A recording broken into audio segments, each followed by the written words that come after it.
வணக்கம். ஆஸ்ட்ரோவேலின் நல்ல நேரம் நிகழ்ச்சியின் சார்பாக அத்துணை சப்ஸ்கிரைபர்களையும் எல்லா அன்பு உள்ளங்களையும் எனது நண்பர்களையும் வருக வருக என வரவேற்பதில் பெருமகிழ்ச்சி கொள்கிறேன். இறைவணக்கத்தை கூறி எப்பவும் போல வீடியோ தொடங்குவோம். வக்ரதுண்ட மகாகாய சூரிய கோடி சமப்பிரப அவிக்னம் குருமே தேவ சர்வகாரியேஷு சர்வதா. தென்னாட்டுடைய சிவனே போற்றி, என் நாட்டவர்க்கும் இறைவா போற்றி. நண்பர்களே, இந்த புதிய காணொலியின் மூலியமாக உங்கள் அத்துணை பேரையும் சந்திப்பதில் மிக்க மகிழ்ச்சி கொள்கிறேன். இன்றைக்கி நம்ம பேச போகிற ராசி விருச்சிக ராசி. விருச்சிகம்னாலே ரகசியம் புதைந்திருக்கக்கூடிய இடம். விருச்சிக ராசி அன்பர்களும் அப்படி தான். தான் மனசுலேயும் சரி, எண்ணங்களையும் சரி, யாருக்குமே சொல்லாத விஷயங்களோடையே பிறந்து வளர்ந்து அவங்க வாழ்க்கையை கூட முடிச்சுக்குவாங்க. விருச்சிக ராசி அன்பர்களுக்கு பொதுவாகவே 185% பேருக்கு நிறைய மனசில் கோளாறுகள் இருக்கும். நிலையான எண்ணங்கள் இருக்காது, மாறி மாறி வந்துகிட்டே இருக்கும். எண்ணம் அலை மாறி வந்து போகும். ஒரு முடிவை தீர்க்கமாக எடுக்க முடியாது. அது காதலாக இருக்கட்டும், கல்யாணமாக இருக்கட்டும், எல்லாத்துலேயுமே பிரச்சனை, சிக்கல்கள். வாழ்க்கையில் போராட்டங்கள் அதிகமாக உள்ள ராசி விருச்சிக ராசி. அந்த போராட்டங்களில் ஜெயிக்கிற ராசியும் கூட விருச்சிக ராசி தான். இதுவும் நம்ம மறந்துட முடியாது.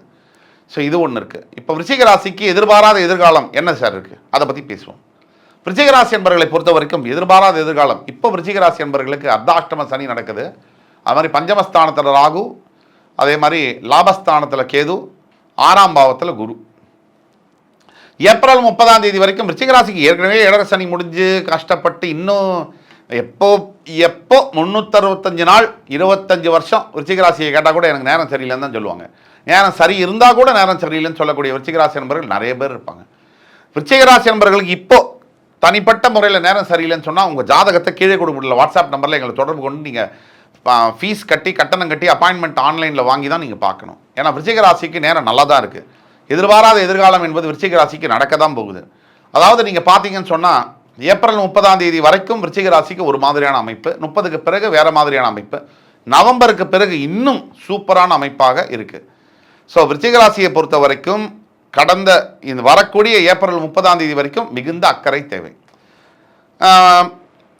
பொதுவாக பிறந்ததுலேருந்தே எந்த ஒரு ரிலேஷன்ஷிப்பு, உறவுகள், யாருக்கிட்டையும் பழகிறதுல விருச்சிக ராசியை நீங்கள் உள்ள ஒன்று வச்சு அப்படியே வெளியில் எக்ஸ்ப்ரெஸ் பண்ண முடியாமல் தவிச்சு மனசில் போட்டு கசக்கி பேப்பரை கிழிச்சு போடுறதெல்லாம் பண்ணக்கூடாது.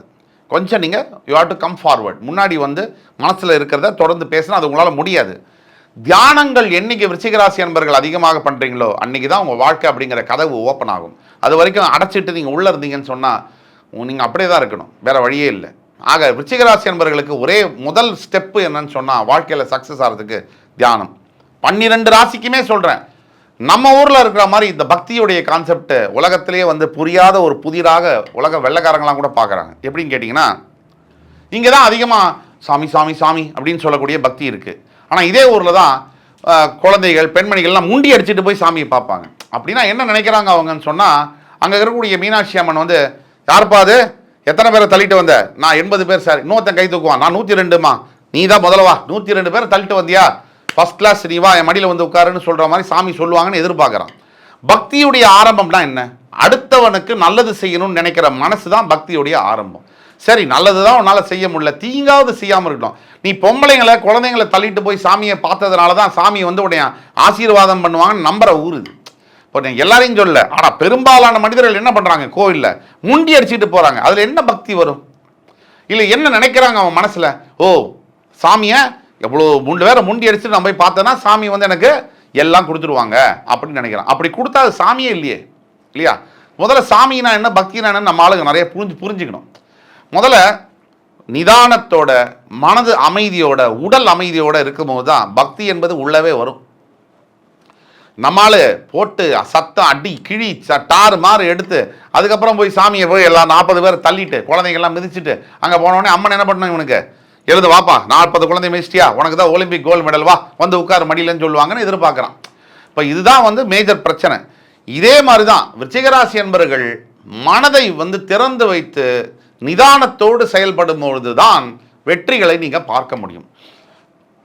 வெறுமன வாழ்க்கையில் எல்லாத்தையும் குறை சொல்லிட்டு, பிறந்ததுலேருந்து இறந்த வரைக்கும் எல்லாத்து மேலேயும் குறை சொல்லிட்டு வாழ்க்கையை முடிச்சு போகிறது அது ஒரு வாழ்க்கையே கிடையாது. யார் வேணால் அதை பண்ணலாமே. 5 அறிவு படித்த மிருகமும் அதை தான் செய்வாங்க. 6 அறிவு படித்த மனிதன் வெற்றியை உண்மையாக சுவைக்க வேண்டும், அதை அடைய வேண்டும் என்று நினைக்கக்கூடிய மனிதனுக்கு நிறைய குணாதிசயங்கள் தேவைப்படுது. என்ன குணாதிசயம்? முதல்ல நிதானம் தேவைப்படுது. அதுக்கு பிறகு இந்த குறிக்கோள் கொள்கையிலிருந்து மாற்றாத ஒரு நிலை வந்து தேவைப்படுது. தொடர் முயற்சிகள் தேவைப்படுது. எத்தனை தோல்விகள் வந்தாலும் மறுபடி முயற்சி செய்து ஒரு ஒரு மனிதர் வந்து இந்த பூமியில் பிறந்து வந்து 67 வருடங்கள் வாழ்ந்து அவர் வந்து தன்னுடைய வந்து 67வது வயதில் வந்து ஒரு 14 முறை வந்து பிஸ்னஸில் வந்து தோற்று போய் ஒரு 18 முறை தற்கொலையில் தோற்று போய் ஒரு ஒரு என்ன சொல்கிறது $100 வச்சுட்டு கடைசியாக தற்கொலைக்கு முயற்சி பண்ணி அதுலேயும் தோற்று போய் ஆரம்பித்தது தான் KFC. அவர் 87வது வயசில் வந்து இறந்து போகிறார். அமெரிக்காவுடைய டாப் 5 பில்லியனியர்ஸில் ஒருத்தரா. வாழ்க்கை நமக்கு சொல்லக்கூடிய அதிசயங்களும் ஆச்சரியங்களும் நிறைய இருக்குது. அப்படி விருச்சிக ராசி ஏன் ஒரு ஆச்சரியம்னா நீங்களே ஒரு ஆச்சரியம் தான். நீங்களே இந்த பூமியில் ஒரு ஆச்சரியம் தான். ஏன்னு சொன்னால் உங்கள் ராசி வந்து காலபுருஷனுக்கு 8ஆம் வீடு என்று சொல்லப்படக்கூடிய விருச்சிக ராசி உயிரையும் உடலையும் பிரித்தெடுக்கக்கூடிய ஒரு இடம் தான் இந்த விருச்சிக ராசி. இது உலகத்தில் ஒரு அதிசயமான ஒரு விஷயம். இந்த வாழ்க்கையிலையும் அதிசயமான விஷயம். நீங்களும் ஒரு அதிசய மனிதர்கள் தான். ஒன்றுனா இந்த பக்கம் போய் உட்காந்துருவீங்க, இல்லைன்னா அந்த பக்கம் போய் உட்காந்துருவீங்க. நடுவில் இருக்கணும் நீங்கள். அதாவது ஒன்று எதுவுமே வேணான்றீங்க, இல்லை எல்லாமே வேணுன்றீங்க. இது ரெண்டும் இல்லாமல் நடுவில் இருக்கணும். அதே மாதிரி விருச்சிக ராசிக்கு மன அழுத்தங்கள் இதெல்லாம் நான் சொல்லி தெரியவேன் இல்லை, தற்கொலை எண்ணங்கள் பல விருச்சிக ராசி என்பவர்களுக்கு ஒரு தடையாவது வாழ்க்கையில் செத்துடணுன்ற எண்ணம் வராமல் இருக்கவே இருக்காது. அதே மாதிரி தாயாருடைய ஆதரவு இல்லாமல் இருக்கக்கூடிய விருச்சிக ராசி என்பவர்கள் நிறைய பேர் இருப்பாங்க. அது இருப்பாங்க. விதி விலக்குகள் இருப்போம். விதியில் 80% விருச்சிக ராசி என்பவர்களுக்கு தாயாருடைய ஆதரவு என்பது கிடைக்காது. ஸோ இது ஒன்று. இது எல்லாத்துக்கும் மேலே எதிர்பாராத எதிர்காலம் என்ன அப்படின்னு பார்த்தீங்கன்னா ஏப்ரல் 30ஆம் தேதிக்கு பிறகு விருச்சிக ராசி என்பவர்களுக்கு ஒரு படித்து கொண்டிருக்கக்கூடிய மாணவ மாணவியர்களுக்கு மிகப்பெரிய காலேஜில் வந்து அட்மிஷன் வந்து ரொம்ப சுலபமாக மெரிட்லேயே கிடைக்கக்கூடிய வாய்ப்புகள் ஏற்படும். அதே மாதிரி மருத்துவத்துறையில் படிக்கணும்னு ஆசைப்படக்கூடிய விருச்சிக ராசி என்பது மாணவர்களுக்கு ஐயோ நீட்டில் ஃபெயில் ஆகிட்டோமே அப்படிங்கிறதெல்லாம் தேவையே இல்லை. மறுபடி நீங்கள் தேர்ச்சி பெற்று இதே ஊரில் MBBS படித்து அத்தனை பேர் மூஞ்சிலையும் கரிய பூசுகிற அளவுக்கு டாக்டர் ஆகி MD படித்து ஃபாரினில் போய் நீங்கள் சாதிக்க தான் போகிறீங்க. இது நடக்க தான் போகுது. இது நாமளும் பார்க்க தான் போகிறோம். ஆக விருச்சிக ராசி அன்பர்கள் இது சத்தியமாக நடக்கும். அடுத்தபடியாக இந்த காதலில் தோல்வி அடைஞ்சு வந்து மனசு உடஞ்சி போய் ஐயோ பிளேடால் கையை கிழிச்சிக்கிறது இதெல்லாம் நிறைய விருச்சிக ராசி அன்பர்கள் பண்ணுவீங்க. இந்த மாதிரி இருக்கக்கூடிய விருச்சிக ராசி அன்பர்களுக்கு அவன் கல்யாணம் பண்ணியே 35-40 வருஷம் வாழ்ந்துட்டு பொண்டாட்டியும் புருஷனும் டைவர்ஸ் பண்ணிட்டு போகிறாங்க. பசங்களுக்கே 25-30 வயசு ஆகுது. ஆக நீங்கள் வந்து காதலுக்காக வந்து அழ வேண்டிய அவசியமே இல்லை. வாழ்க்கையில் எது வேணால் நடக்கும். அதுக்கு பேர் தான் வாழ்க்கை. புரியுதுங்களா? எல்லாத்தையும் கடந்து போகணும். ஆக இன்னைக்கும் உங்களுக்கு வந்து ஒரு வாய்ப்பு இருக்குது. இப்போ வரக்கூடிய 1.5 ஆண்டு காலங்களில் விருச்சிக ராசி ஏப்ரல் 30க்கு மேலே அருமையான வாழ்க்கை துணை அமையக்கூடிய வாய்ப்புகள் இருக்குது. ஒன்று இல்லைன்னா இன்னொரு பெட்டர் சான்ஸ் வரும். டெஃபினட்டாக அதை நீங்கள் பயன்படுத்திக்கணும். அதுக்கு மனசை நீங்கள் திறந்து வைக்கணும். 3. 4வது எதிர்பாராத எதிர்காலம் வரிசையில் விருச்சிக ராசி என்பவர்கள் கடனாலேயே காலியானது விருச்சிக ராசிக்கு நம்பர் 1. இவன் கடனை ஏற்படுத்திட்டு போய் காலி பண்ணிக்குவான். இப்போ இவருக்கு வரதில்லை, நம்மளே போய் கடனை ஏற்படுத்திக்கிட்டு நம்மளை காலி பண்ணிக்கிறது. அதில் நமக்கு தானே முதல் பரிசு. அந்த விஷயத்தில் இப்போ பொருளாதாரத்தில் மிகப்பெரிய ஏற்றங்கள் நடக்கும், அதிசயங்கள் நிகழும். எதிர்பார்க்காத இடத்துலேருந்து வியாபாரத்தில் கான்ட்ராக்ட்ஸ் அமைகிறது, அக்ரிமெண்ட்ஸ் போடுறது, ஒரு டைப் பண்ணிக்கிறது, இல்லை பிஸ்னஸ் திடீர்னு வந்து பிக்கப் ஆகிறது, இந்த மாதிரியான அமைப்புகள் நடக்கும். வேலை செய்யக்கூடிய நண்பர்களுக்கு பதவி உயர்வுகள், ப்ரமோஷன், இன்சென்டிவ்ஸ் போன்ற அமைப்புகள் அடுத்து ஏப்ரல் 30க்கு மேலே கண்டிப்பாக நடக்கக்கூடிய வாய்ப்புகள் இருக்குது. எந்த சந்தேகம் இருந்தாலும் கீழே கொடுக்கப்பட்ட வாட்ஸ்அப் நம்பரில் உங்களுடைய சுய ஜாதகத்தை அனுப்பிச்சு எங்கள்கிட்ட பணம் கட்டி அப்பாயின்மெண்ட் ஆன்லைனில் தான் வாங்கி பார்த்துக்கலாம்.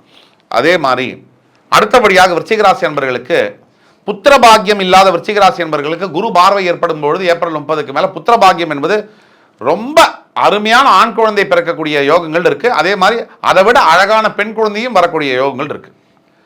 இப்போ விருச்சிக ராசி என்பவர்களுக்கு இத்தனை யோகங்கள் நிறைந்த ஆண்டாக அடுத்த 1.5 ஆண்டுகள் வருகிறது. எதிர்பாராத அளவிற்கு மிகப்பெரிய அளவுக்கு சாதாரண நிலையில் இருந்த ஒரு நார்மலான மனிதன் வந்து ஒரு மிகப்பெரிய கோடீஸ்வரராக மாறி விஸ்வரூபம் எடுக்கக்கூடிய அளவிற்கு வரக்கூடிய நாட்களும் வாரங்களும் மாதங்களும் இருக்குது. அதில் எல்லளவும் சந்தேகம் தேவையில்லை. நம்பிக்கை இல்லாத விருச்சிக ராசி அன்பர்கள் தயவு செய்து இனிமேல் வீடியோக்குள்ளே வராதிங்க. நம்பிக்கையுள்ள விருச்சிக ராசி அன்பர்கள் என்னை ஃபாலோ பண்ணி என் பின்னாடியே வாங்க.